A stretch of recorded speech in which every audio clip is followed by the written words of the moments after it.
சிதான் அனைத்து ஏகாதசிகளையும் விட மிக முக்கியமான விரத நாளாக கருதப்படுகிறது. இந்த நாளில் விரதம் இருந்து இரவு கண் விழித்தால் பாவங்கள் நீங்கி வைகுண்டத்தில் இடம் கிடைக்கும் என்பது நம்பிக்கை. இதனால் காலம் காலமாக வைகுண்ட ஏகாதசி விரதம் கடைபிடிப்பதை வழக்கமாக வைத்துள்ளார்கள். வைகுண்ட ஏகாதசி 2025. வைகுண்ட ஏகாதசி ஜனவரி 10ஆம் தேதி வெள்ளிக்கிழமை வருகிறது. இது கிருத்திகை நட்சத்திரம் வரும் நாளில் அமைந்துள்ளதால் கூடுதல் விசேஷமானதாக கருதப்படுகிறது. ஜனவரி 9ஆம் தேதி பகல் 12:04 மணிக்கு துவங்கி ஜனவரி 10ஆம் தேதி காலை 10:02 மணி வரை மட்டும் தான் ஏகாதசி திதி உள்ளது. அதற்கு பிறகு துவாதசி துவங்கிவிடுகிறது.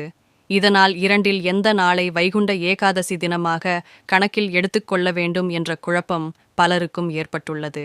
வைகுண்ட ஏகாதசி விரதம் துவங்கும் நாள் ஒரு நாளின் சூரிய உதய நேரமான காலை 5:50 முதல் 6 மணி வரையிலான நேரத்தில் என்ன திதி நட்சத்திரம்